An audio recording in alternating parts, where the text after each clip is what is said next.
There's a silence inside you that no one ever talks about. A hunger that isn't for food, but for something far more vital.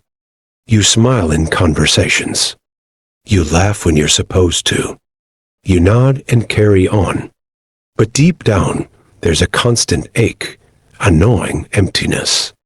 A part of you that keeps asking, why does no one see me? You're not crazy. You're not broken. What you're feeling is real. And Carl Jung had a name for it. Emotional starvation. You've probably heard of physical neglect, but emotional neglect as a ghost. It leaves no bruises, no broken bones, only invisible fractures in the soul. And what makes it so cruel is that you don't even realize it's happening. Maybe your parents were physically present, but emotionally unavailable. Maybe they fed you, clothed you, even hugged you, but never felt you. Maybe they reacted to your tears with discomfort, or met your emotional needs with silence. So you adjusted. You learned to bury your feelings. You became the good kid, quiet, polite, self-sufficient. But what you were really doing was starving in silence. The child in you began to internalize a dangerous message. My feelings don't matter. I am too much. I must be less to be loved. This is emotional starvation. A deep, unmet need for attunement, for someone to mirror your inner world back to you and say, you matter. Your pain matters. I'm here with you. Carl Jung believed that what we repress doesn't vanish, it burrows deep into the unconscious. That unmet hunger, it didn't disappear when you grew up. It just evolved. It became your shadow, the part of your psyche that holds everything you couldn't express. So even now, as an adult, you may find yourself craving attention in ways that feel shameful. Maybe you over-explain, over-apologize, overachieve. Maybe you feel an aching loneliness even in a room full of people. Maybe you're always trying to fix others, hoping someone will finally fix you. And all the while, a deeper voice inside whispers, see me, hold me, don't leave me. But no one taught you how to respond to that voice. No one modeled emotional safety. So you silenced it. And when you silence it long enough, that voice doesn't go away. It turns into depression, into anxiety, into emotional numbness. This is the devastating part. Emotional starvation can make you believe that your suffering is your personality.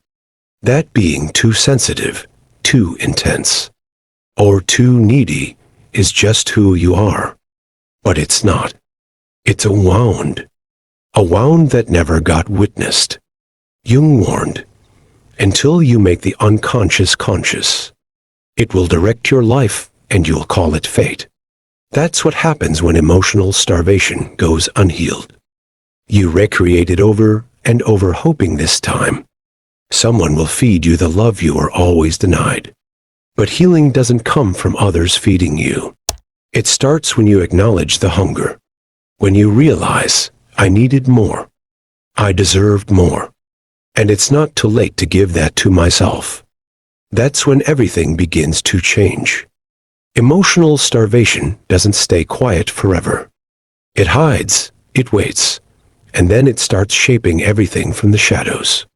Carl Jung called it the shadow, the part of the psyche that holds everything we're unwilling or unable to acknowledge about ourselves. Not just the dark and shameful, but also the abandoned, the unworthy, the unmet needs we were too afraid to voice. When you're emotionally starved as a child, you develop survival strategies. You become a chameleon, molding yourself into whatever gets love or at least attention. And each time you do this, a piece of your authentic self gets pushed into the shadow. You learn to smile when you want to cry, to say, I'm fine, when you're screaming inside, to take care of others' needs, so they don't leave you like you were left before. But this isn't just behavioral. It becomes psychological. The very structure of your identity forms around a false self. You become the caretaker, the perfectionist, the achiever, the peacemaker, not because it's who you are, but because it's who you had to be to survive. And while the world may applaud this version of you, deep down you know something's missing. Because the real you, the raw, emotionally honest, you never felt safe enough to exist. This is how emotional starvation creates shadow wounds. And left unchecked, these wounds run your life. You attract emotionally unavailable partners, repeat toxic dynamics, or find yourself in relationships where you give everything and feel nothing in return. Why? Because you are trying to complete a story. You're unconsciously drawn to people who mirror your original wound, so that maybe this time it will end differently. Maybe this time they will choose you, hear you, stay. But they don't. And every time it happens again, it reinforces the belief your inner child already holds. I'm unworthy. I'm too much. I'm not enough. This isn't bad luck. This is your shadow trying to complete an emotional equation that has no solution outside of you. Jung taught that the privilege of a lifetime is to become who you truly are. But you cannot become your true self if your true self has been buried beneath a lifetime of unmet needs. The shadow of emotional starvation doesn't just hurt, it hijacks your destiny. It keeps you chasing ghosts, reenacting the past, and confusing love with sacrifice. The way out? You must stop waiting for someone to save you, and instead, become the person your younger self always needed. That's how you begin the real work of healing. Here's the heartbreaking truth. Your unmet childhood needs don't just stay buried. They become your blueprint for love. What felt familiar growing up? Absence, abandonment. Emotional distance becomes what feels like home in adulthood. Not because it's safe, but because it's known. This is what Jung meant when he said, "What you do not bring to consciousness appears in your life as fate." You're not just picking partners, you're picking patterns. You're choosing people who feel like the original wound, hoping they'll finally heal it. That's the cruel cycle of emotional starvation.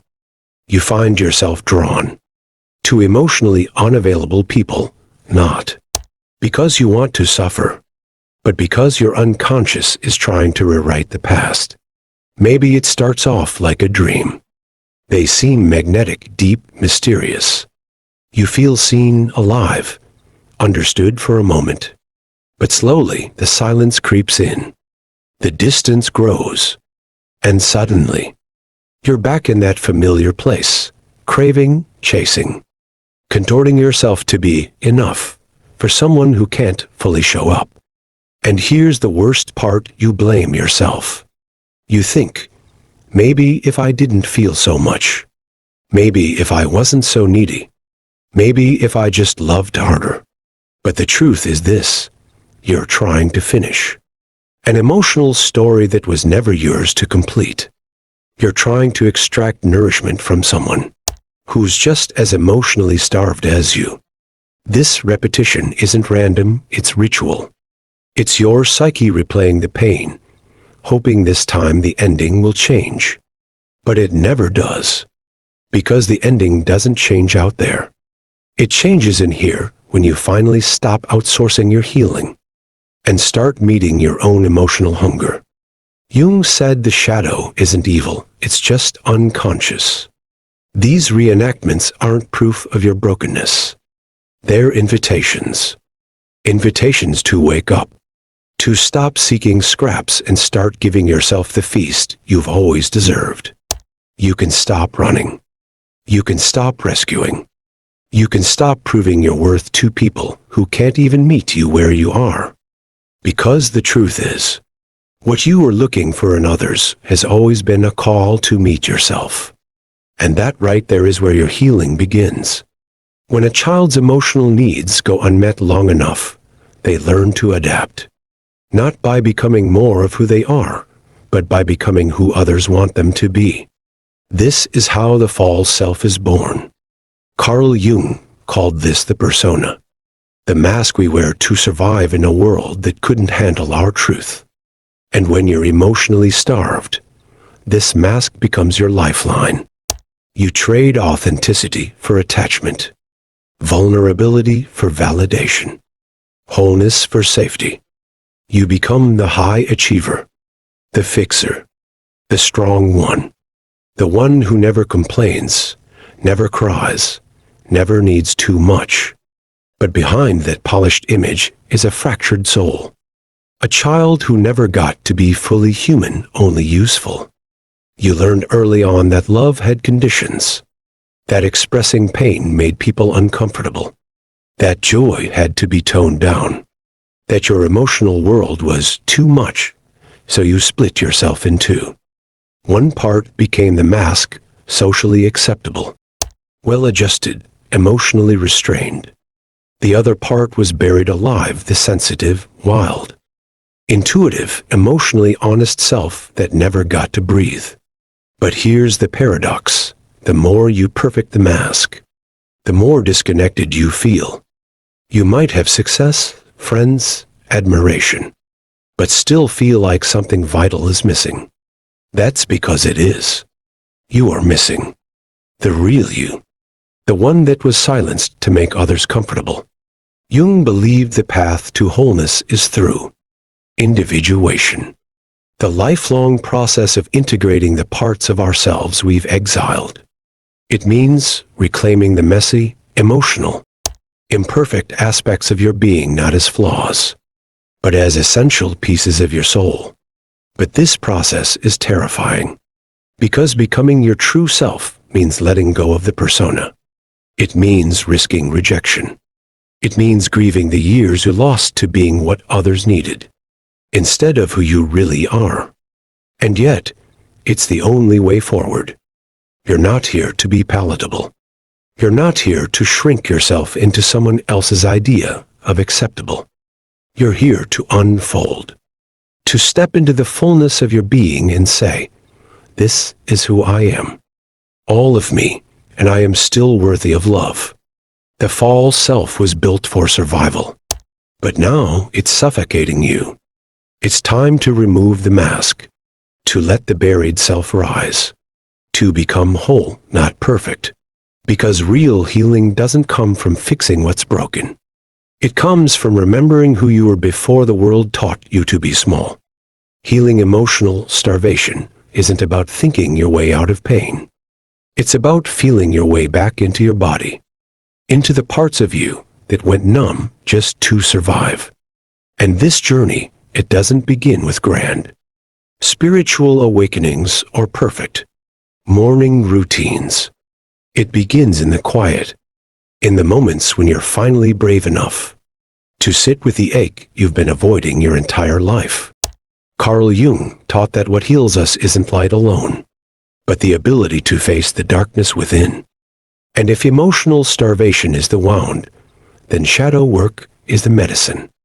Because when you've been emotionally starved, your shadow is full of all the things you are never allowed to feel: anger, sadness, longing, fear, vulnerability. You had to suppress these emotions to maintain connection with emotionally unavailable caregivers. But now, those same buried emotions are keeping you disconnected from yourself. So the first step to healing is permission. Permission to feel what was once forbidden, to rage, to cry, to say, "I needed more than what I got," not with blame, but with truth. You cannot heal what you cannot name. The second step is reparenting. Imagine being the caregiver you never had, nurturing the wounded inner child, who's still waiting to be held. This is not a metaphor. This is sacred work. It means speaking gently to yourself when you want to shut down, creating safety in your body when fear rises, choosing compassion over self-criticism when old wounds get triggered. And it's not easy, because the hunger you carry won't disappear overnight. There will be days when you feel empty again. But that emptiness is not a failure. It's a call, a signal that your younger self still needs something. In those moments, instead of reaching for someone else to fill the void, try this. Close your eyes. Put your hand on your heart. And ask, what do you need right now?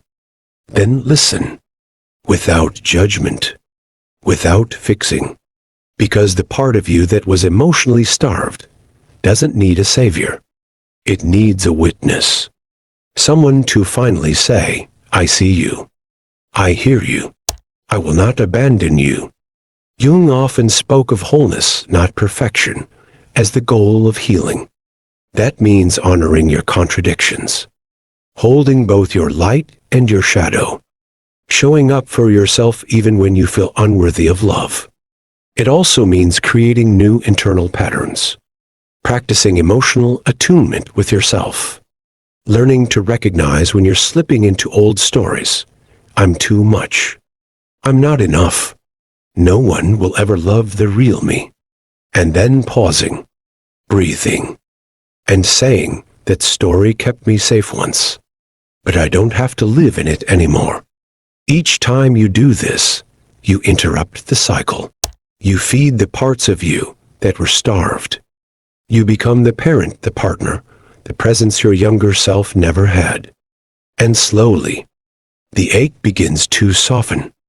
The emptiness starts to fill, not with perfection, not with someone else's love, but with something far more powerful. Your own, real self-love doesn't look like affirmations taped to a mirror. It's not bubble baths or journaling in pretty notebooks, though those can help. No, real self-love after emotional starvation is raw. It's radical. It's a quiet, fierce devotion to yourself, especially when everything inside you wants to run. Because when you've been emotionally starved, love often feels dangerous, foreign. You don't trust it. You don't trust yourself. You question every good thing. Push it away before it leaves you first. And this is where most people get stuck. They think self-love is supposed to feel good. But at first, it doesn't. It feels like grief. Grieving all the years you went unnoticed. Grieving all the times you performed for love instead of being loved for who you are. Grieving the fact that you had to raise yourself emotionally, even if you had parents in the house. But grief is holy, because buried beneath it grief is truth. And truth is the foundation of real love. Self-love is not a feeling. It's a choice. It's waking up on a day when your body feels heavy with shame and saying, I'm not abandoning you. It's noticing the self-critical voice in your head and responding with curiosity instead of cruelty. It's holding space for your anger, your fear, your sadness, and letting them move through you, not define you. And most importantly, self-love is boundaries. Not walls to keep people out, but doors you finally get to open and close. You get to choose who gets access to your heart. You get to walk away from relationships that feel like emotional starvation. All over again. Carl Jung said, the privilege of a lifetime is to become who you truly are. But you can't become that person if you keep abandoning yourself every time your wounds get loud. Self-love is staying. Staying with yourself in the discomfort. Staying when your shadow flares up. Staying when you feel unworthy. Because that's what you always needed, someone who stayed. And now, it gets to be you. This kind of love isn't glamorous. It won't go viral on Instagram. But it is sacred. It's the quiet revolution of saying, I will not starve myself emotionally anymore. I will feed my soul the safety, the presence, the tenderness I've always craved. And when you do that, when you live that, your entire reality starts to change.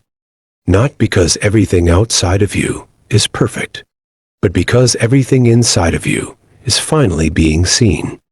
If you've listened this far, know this: you were never broken. The emptiness you've carried, the hunger you've felt, the shadows that have haunted your nights, they are not signs of a flawed soul. They are signals, sacred invitations from your unconscious, calling you back to yourself. Carl Jung reminds us that healing is not about becoming perfect or fixing what's wrong. It's about integration, bringing the hidden parts of you into the light, embracing your darkness as much as your light, and reclaiming your wholeness. Emotional starvation is a deep wound, but it is not a life sentence. It's a call to awaken, to grow, to love yourself in ways you never thought possible. Your pain is your teacher. Your shadow is your guide. Your hunger is your compass pointing toward the love you always deserved, starting from within.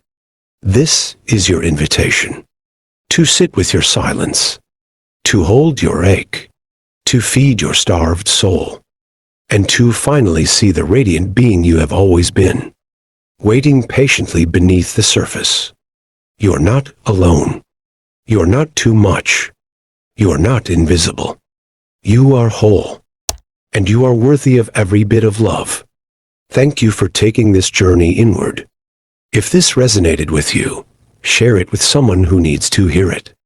And remember, the greatest healing begins when you see your own light shining through the shadows.